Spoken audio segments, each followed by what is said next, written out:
2014년도 정기국회가 어제 본회의를 끝으로 종료했습니다. 이번 정기국회에서는 여야 합의로 12년 만에 법정 기한 내 예산안을 처리했습니다.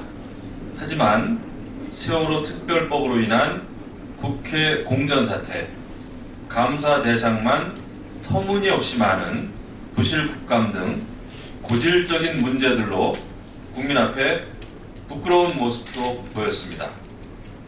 게다가 침체된 경제를 살리고 서민들의 삶을 보듬을 경제 활성화 법안들과 민생 안정 법안들 가운데 몇 개만 정기국회에서 처리했을 뿐 대부분의 법안들은 임시국회로 넘어가게 됐습니다.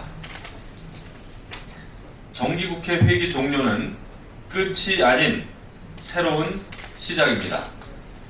오는 15일부터 시작하는 임시국회에서는 정기국회에서 처리하지 못한 시급한 법안을 처리하는데 여야 모두 전력을 다해야 할 것입니다. 국회가 12월 임시국회를 결심하게 된 까닭은 경제 활성화와 민생 안정을 위한 입법을 지금 시점에서 반드시 마무리하기 위해 다시 할게요. 국회가 12월 임시국회를 결심하게 된 까닭은 경제 활성화와 민생 안정을 위한 입법을 지금 시점에서 반드시 마무리해야 하기 때문입니다. 부동산 3법, 서비스 산업 발전 기본법 등 우리 경제와 민생에 꼭 필요한 법안들이 하루빨리 처리되도록 야당의 적극적인 협조를 당부드립니다. 아울러 오늘 오후 임시국회와 주요 전국 현안에 대해 논의하기 위한 여야 대표와 원내대표 이른바 2+2 회동이 예정되어 있습니다. 이 만남이 잘 진행되어 국회에 밀려있는 각종 법안들이 여야 합의로 통과될 수 있기를 기대합니다. 국민의 눈높이에 맞는 혁신은 지속돼야 합니다. 새누리당은 혁신한다는 기본 원칙 아래 혁신에 앞장서고 있는 새누리당이 최근 그 노력의 결과를 내놓았습니다. 새누리당은 지난 8일 의원총회를 열고 새누리당 보수혁신특별위원회가 만든 국회의원 특권 내려놓기 혁신안을 만장일치로 의결했습니다. 의결된 혁신안은 회의 불참 시 수당 지급 금지, 출판 기념회 금지, 국회의원 겸직 금지, 중앙선관위 산하 선거구 획정위원회 설치 등을 주요 내용으로 담고 있습니다. 당은 혁신안의 내용을 반영한 국회법, 공직선거법, 국회의원 수당 등에 관한 법안을 당은 혁신안의 내용을 반영한 국회법, 공직선거법, 국회의원 수당 등에 관한 법안을 준비해서 조만간 당론으로 발의할 예정입니다. 새누리당은 당이 주도해 추진하고 있는 혁신 법안의 통과에 매진할 것입니다.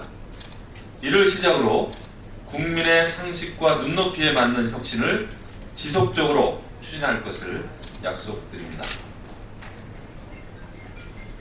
세계 인권선언의 날을 맞이하는 내용이 되겠습니다. 오늘은 유엔이 정한 세계 인권선언의 날입니다.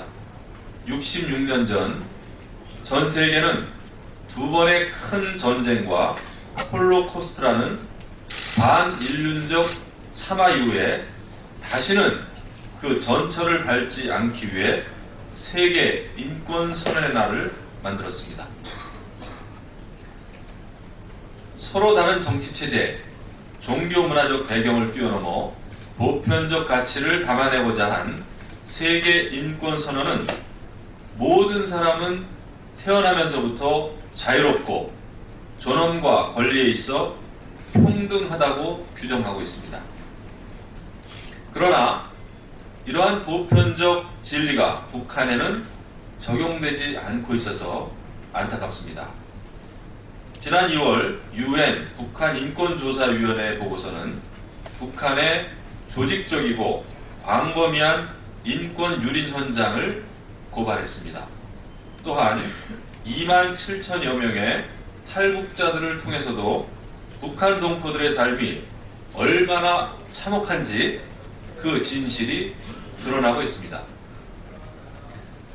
북한의 참혹한 현실에 국제사회가 북한 인권 결의안을 통과시키고 북한 인권 문제를 안보리의 정식 의제로 채택하는 방안을 마련하고 있는 동안에 우리는 과연 무엇을 했는지 자문하지 않을 수 없습니다. 북한 동포들의 인권 개선은 한반도 통일을 위한 밑거름이 되어야 합니다. 그리고 북한 인권법 제정은 그 밑거름의 첫 걸음이 될 것입니다. 새누리당은 이번 임시국회에 북한 인권법이 반드시 통과되도록 노력할 것입니다. 야당도 북한 인권법 통과에 적극 협조해 주길 바랍니다. 이상입니다.